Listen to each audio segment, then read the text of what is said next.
We're going to be starting now, and I want to welcome everyone here to Ambiotica.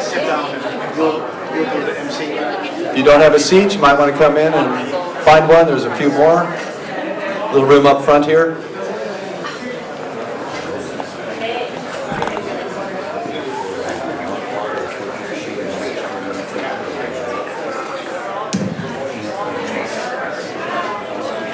Okay, well, we're so glad everyone's here. Thank you for coming to the 5th Ambiotica.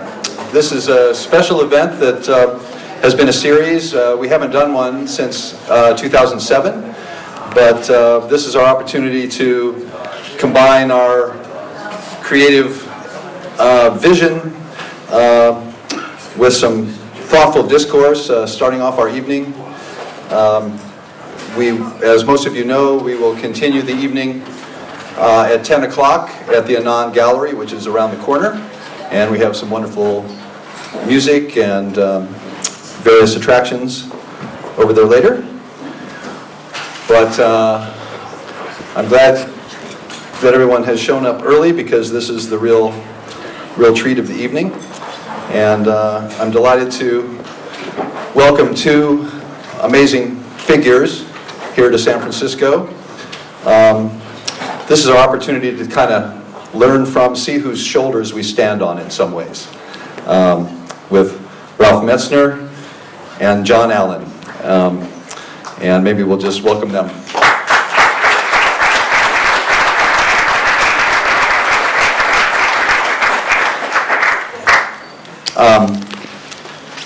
The impetus for this evening was the publication of two books.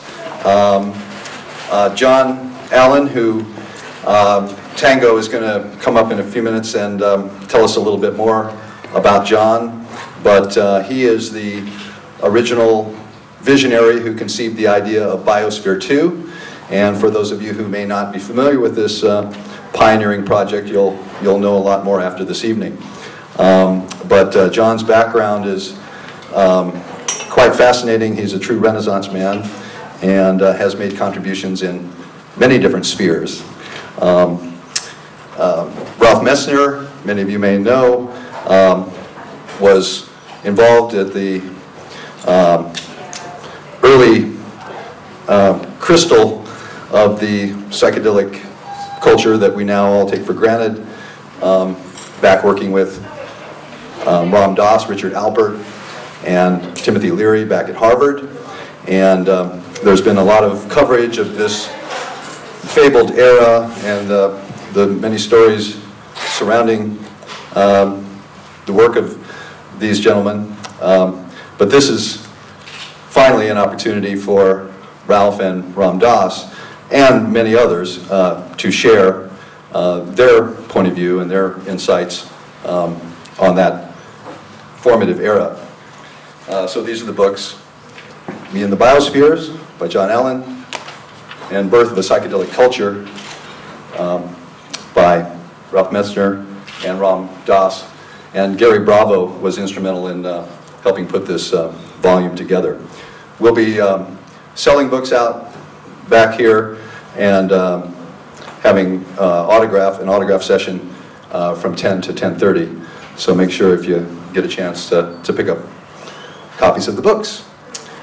So, Tango, would you like to give us a little introduction to Synergetic Press? Deborah Perry-Snyder is the publisher of Synergetic Press. They're located out in Santa Fe, and she has been the driving force behind both of these projects, and in fact was the catalyst for this event tonight. So I'd like to introduce Tango for a minute.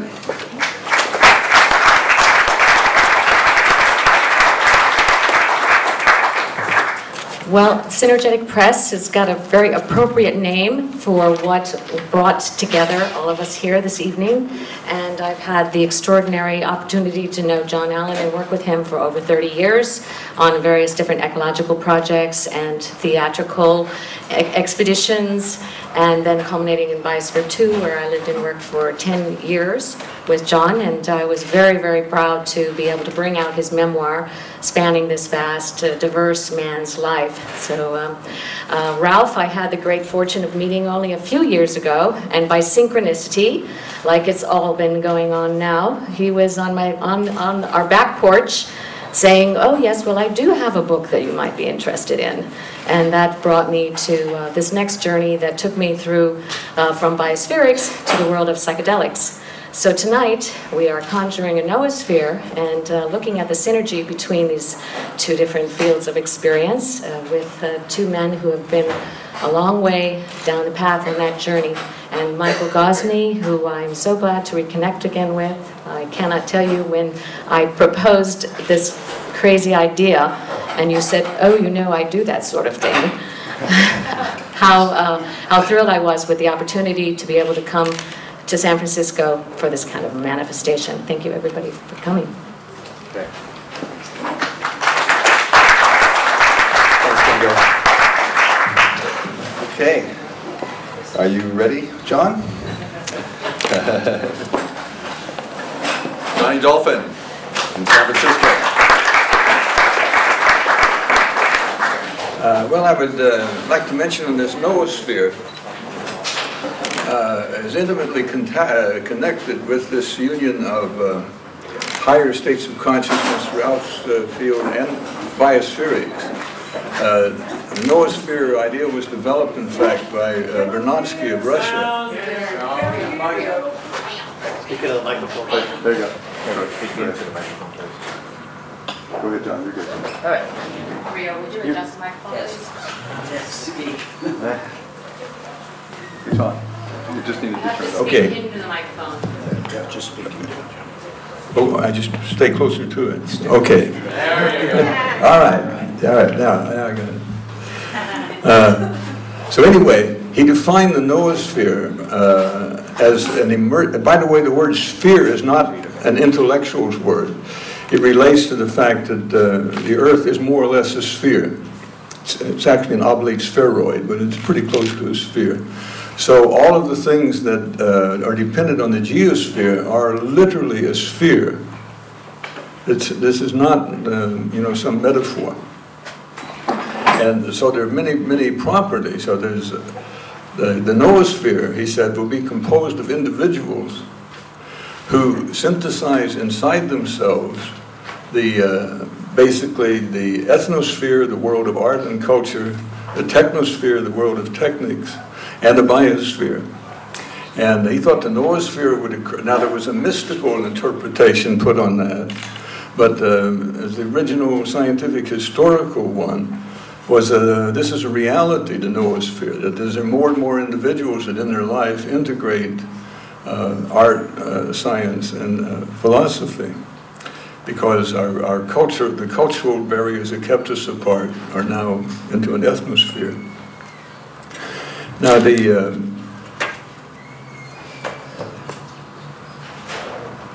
actually the Russians called Biosphere 2 Noosphere 1. And they were very chief consultants on it. They were the only people in the scientific world at the National Academy level that pushed total systems thinking.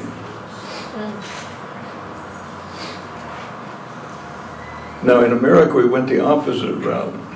Everything was broken down. As one person put it, the science was dismembered into lots of little case studies here, here, and here. Anyway, this was a preface I did for me in the Biospheres. Now, I know this is not I in the Biospheres. I who knows who I am, or where I am, or that. But me is located in the Biosphere. And they called it me in the Biospheres because for a while it was located in both Biosphere 1 and Biosphere 2. I delighted in the reality, when I was a kid, of what I later learned to call nature. I smelled the fresh spaded dirt in spring and ran barefoot over grass and clay and small rocks.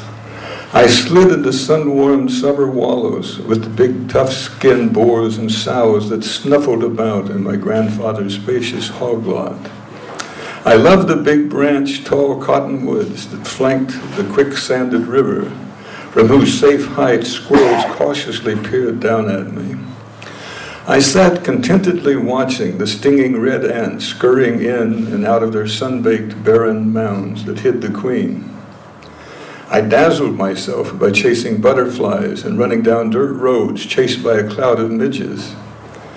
I dipped fruit jars into ponds to catch pollywogs and watched them metamorphose into frogs, picked potato bugs off my grandmother's green plants and marveled at their increase. Same for crawdads in small creeks. I sat on my haunches for hours with grandmother's Rhode Island red chickens, listening to the hens bragging when they laid an egg and watching the glossy feathered roosters strut around, their proud combs waving. I felt connected to every living thing eating and being eaten and breathing in and out the same air. Worms fascinated me because they would eat me after my death. Sharks and tigers fascinated me because they would coolly eat me alive if they could catch me, enduring the same hunger-satisfying, delicious taste I did when I ate the crisp thighs and tender white meat of a chicken. My grandmother could wring the necks of 2 chickens at once, whirling one in each hand in opposite directions. Those chickens ran around the backyard with frantic energy, spouting blood until they fell over. She boiled the chickens in hot water in a big iron pot until they could be easily plucked and cut the brains out of the eggs to serve with scrambled eggs.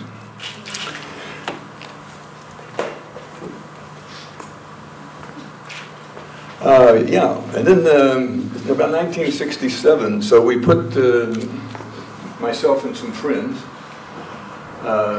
put together this synergy with the idea of eventually building something with the biosphere. At that time, of course, NASA was very big and we were very small, so we hoped to get a subcontract if we became really good at it.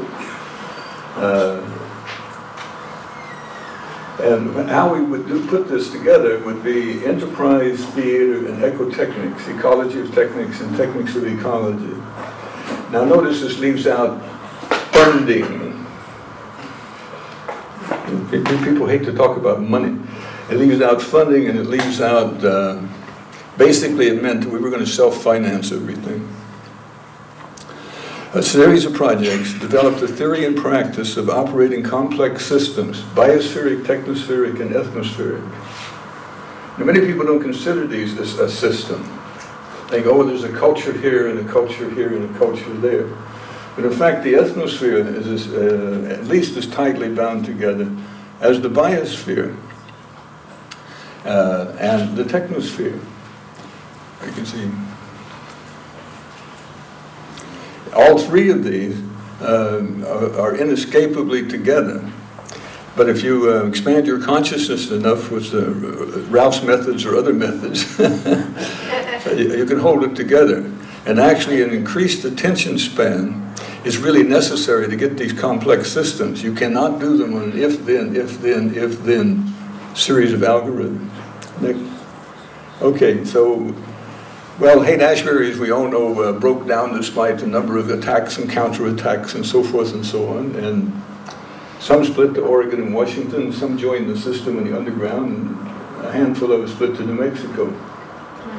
So that was where we found a place we could afford, a small ranch. That was what was left of it after the devastation of miners and ranchers.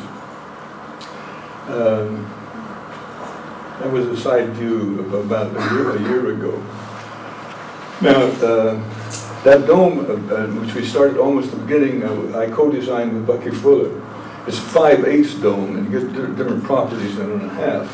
But the point was we wanted to have advanced technology going with biospherics. For some reason, the idea of biospherics or nature brings out a romantic, sometimes brings out a romantic, anti-technospheric attitude. Generally refer to capitalist exploited misuses of the technosphere.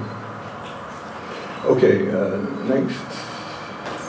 This is an orchard we planted there. Now, nobody would plant, if any of you are into orchardry, you would say, this guy has got to be a jackass. Why nobody puts an orchard on a high windswept desert deal? But in ecotechnics, that's actually how we studied ecotechnics, was to set up projects that would be impossible with the existing technology and could work that. Actually, we found a place in Malaga that showed us how you could do deserts like that.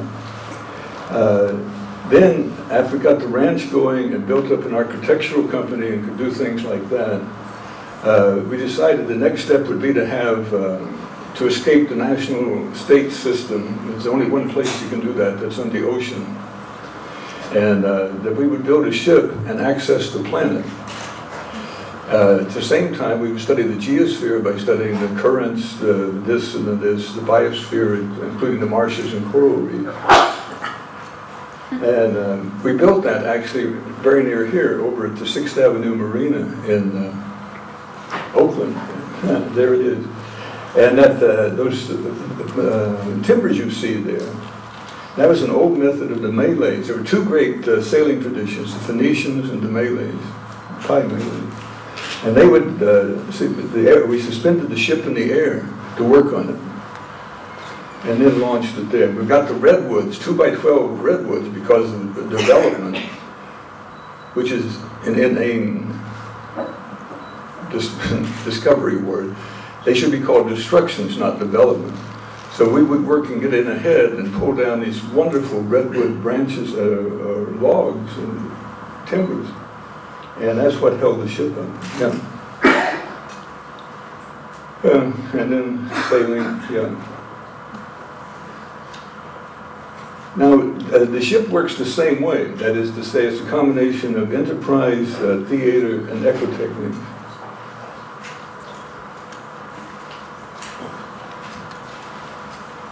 So its various enterprises have included gathering lots of data and studies on coral reefs. Mainly, it trains people to be able-bodied seamen. And then, with that, we said, well, we need to study and become really knowledgeable about every biome on the planet. And one of the most rugged biomes, see, the biosphere is very complex if you're trying to employ the maximum number of intellectuals, and then you say, study this little ecosystem here, this little ecosystem here, this little ecosystem here. But ecosystems don't really exist any more than quantum. That is to say, once you start studying, they have emergent properties. Now, a biome or a bioregion is quite different. If you, that biome is called a savanna biome. So you could actually walk around with me or by yourself, and you would determine that this was the area of that biome, because at the end of it, you would hit either thick trees or you would hit a desert.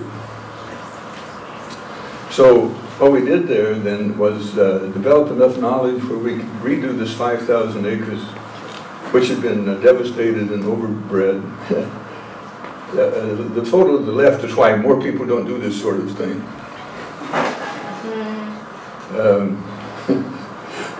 But this eliminates tremendous amounts of funding if you build it yourself. This is a spin-off from Biosphere 2, actually, but also from that savanna we found water's a huge shortage. So in Biosphere 2 we developed a complete water recycling system.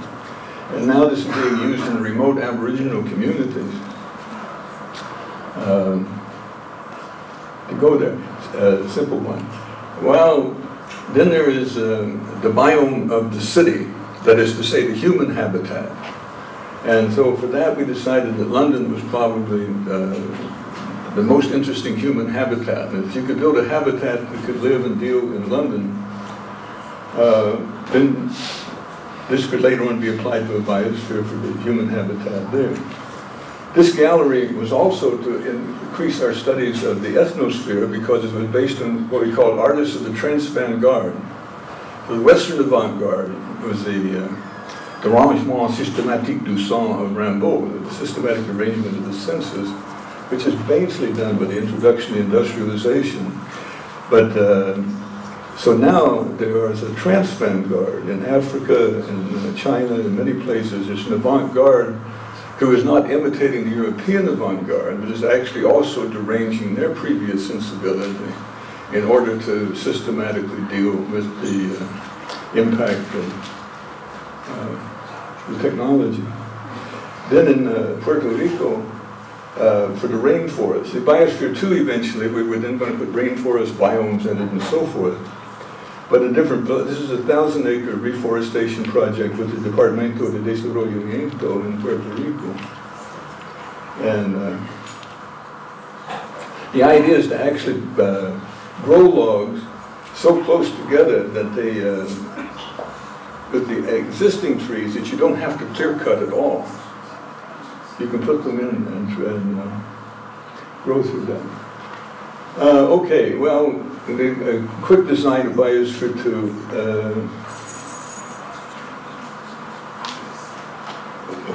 What would be a minimum adequate model of a biosphere? Well, we thought it had to have the basic biomes of deserts, grassland, rainforest, marsh, coral reef, agriculture, and humans.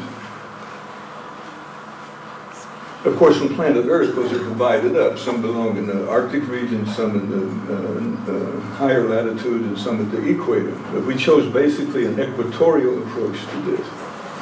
And we chose it as after complete global warming, which has occurred on the planet before, but all the ice is gone.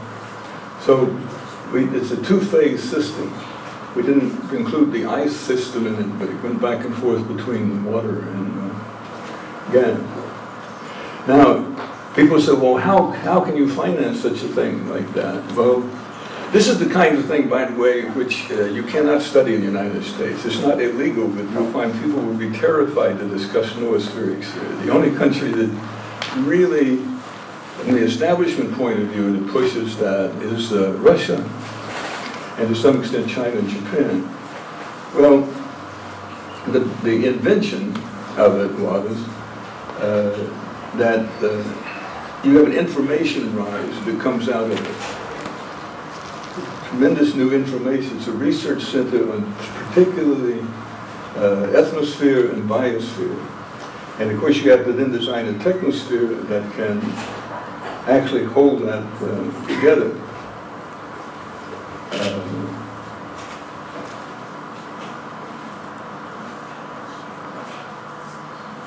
Now you also have DNA. That is, you have a really completely enclosed system where you know exactly what the genetic material is there, and so forth and so on. So there's also interesting DNA out and information out. Next one. Biospheres, the science of closed ecological systems. That's Vernadsky, the founder, and that's Claire Folsom, who was NASA's leading exobiologist. And he had proved that you could have these little microspheres, that's closed, and it would support itself indefinitely with algae, with just the input and putting in of the light. But of course, Biosphere 2 was to have all of the kingdoms of life, which is 5 or 6, depending how you count them. And this was the first human experiment, that is, complete recycling of waste, air, everything inside of that system. Then when that passed, and I didn't suffer any real ill effects, then we got the okay to go ahead and build the biosphere. You might want to take a three-dimensional look at it. Because actually, to study things like biospheres, you need really a four-dimensional. There's all three dimensions of space and the dimension of time. Those globals, those are that kept the air pressure the same inside as outside. So otherwise, it would explode or implode. This was all done with the advanced Bucky-Fuller geometry. So you know we didn't have to follow strictly the dome, but at this time, new advances have been made. That was the library. And this was all part of the human habitat. Now this, we're talking here, 1989 design. 90. This is not a 3D animation. So that was the first paperless office, and Toshiba donated all of the material for that. This is the agriculture. Now the agricultural biome supported 8 people for 2 years on a half an acre.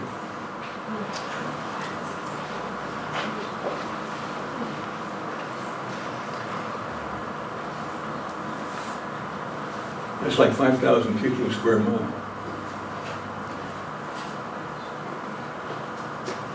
This aroused the entire ire of the establishment. That is to say, the agricultural scientists to say you have to have more and more and more fertilizer.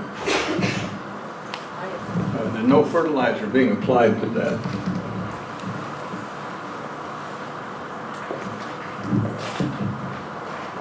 And that took about 4 hours a day for the cooking, the entire, everything connected with food, 5 days a week.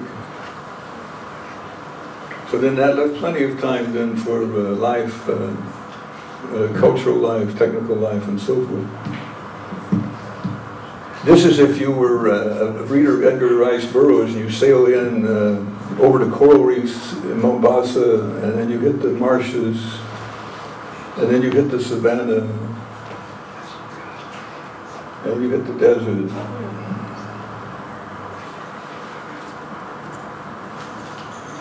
And if you had come back the other way to start with, you would have hit the mountains of the moon in Uganda. Now, the U.S. Park Service donated most of these plants.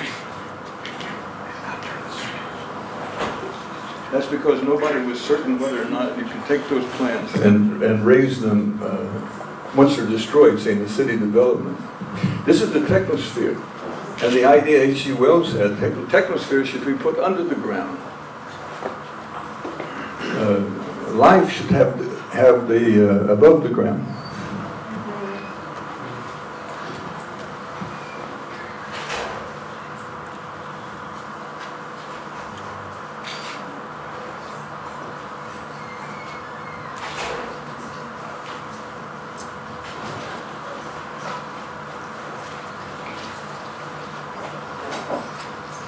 Anyway, they went in.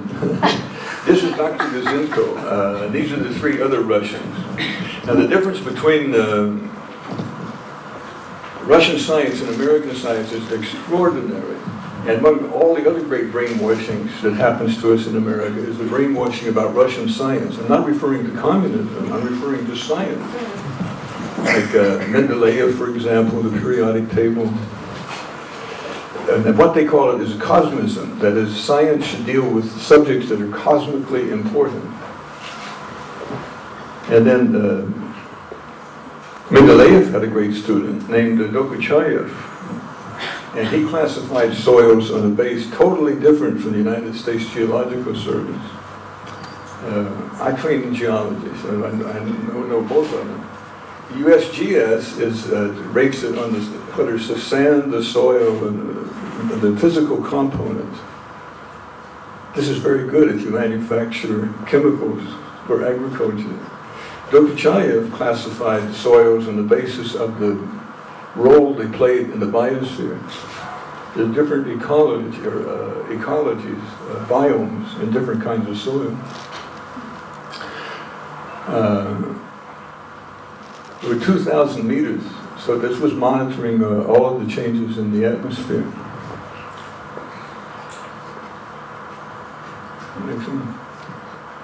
This is what I call the dance of life and light. So some of you, of course, every CO2 is pretty hot now, but everybody mainly looks at it as a symptom. So the problem is not the CO2 rise, the problem is the system that creates that as one of many detrimental results of it. And in a sense, it's just a total mask. The major problem is of course, the pollution that comes from increasing population with increasing amount of goods per person and increasing amount of waste on that. So you have 3 exponentially going forces. And whatever somebody might do by relieving the symptom, even if you took down CO2 1%, It's the total system that's causing the disaster. And this shows it to you, it really worked out. Because you can look at Biosphere 2 as a microscope, so you can see how as carbon dioxide goes up, the amount of life goes down, vice versa. It's a daily dance and a seasonal dance.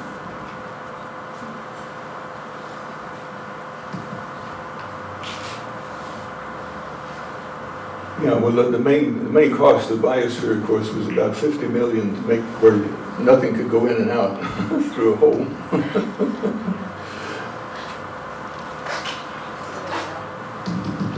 Now, look, this mangrove, this proved that mangroves could be taken and even raised in elevation and grow very, very well. People really were worried, so many mangroves have been cut down. Could they be restored?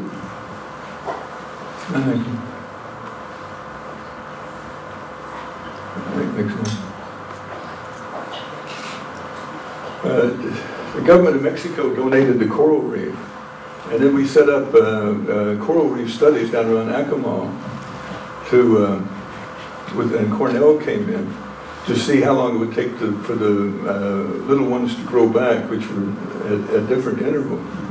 And this is really, it shows you the advantages over personalismo republics and our kind of mass voting republics. It's against the Constitution to take material out of Mexico.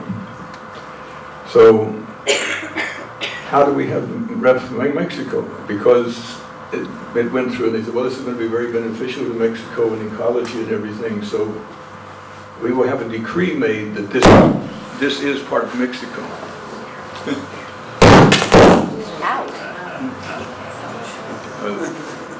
It's just because I mentioned Mexico and you hear something.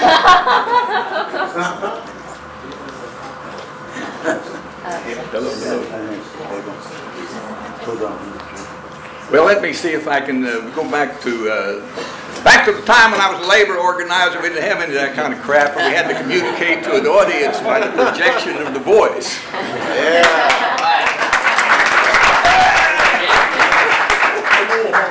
Next one. Yeah, this was Arthur Conan Doyle's Lost World. I couldn't resist it. So that's the rainforest from Guyana. And many people think that's where evolution starts. It's the most favorable, and then a new species would work its way down to the rainforest. And then it would survive that, it would work its way to the savanna. Then it would survive that really tough sun that doesn't like that bone. He would go in and survive the desert. But up here is, yeah. Next one. That was the kitchen. I got the architectural prize, actually, for the best kitchen of the year. Next one.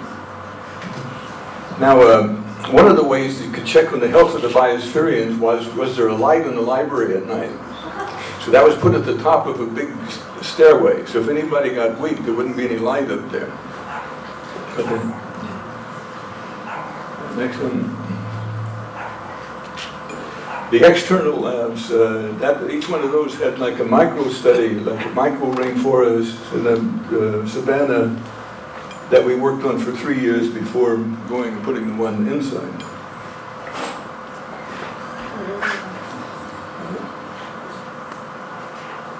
This one is what we're doing now, which is relationship of soils in the closed system. You may see there's a lot of differences of opinion and so forth about CO2 and everything. Well, remember those are all computer equations, and there's one big place where we really don't know what's happening, and that is down in the soil. And nobody wants to study it, just like nobody wants to study the pharmaceutical companies' patents, nobody wants to study the fertilizer patents. These are the two huge dynamos that one of the reasons why you don't hear anything about biospherics. So that's that system. This wheat was an interesting experiment. The Russians had the wheat two years in a row in space. They sent it to the Chinese. The Chinese didn't have any material, so they gave it to us to see whether space made any difference in the genetic on the 2 generations. As you can see on the right there, it looks like things go very well in space for reproduction. Oh yeah, that's Jim Cameron. So Jim sat in on a couple of meetings, and let me say he actually is a real engineer. He can really think. And this is his painting of our proposed Mars base. And the reason why they're that size is you can fit them on the back of a shuttle. So you would have here the technosphere and the humans and the agrosphere. Basically, we think that would support 4 people indefinitely.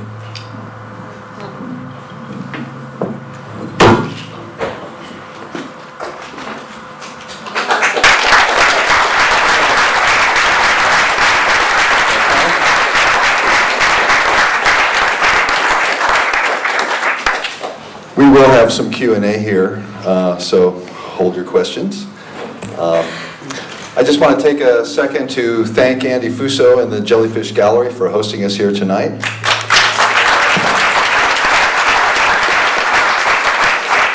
And I also want to welcome our viewers from around the world that are watching on Earthdance TV, and the Earthdance Network.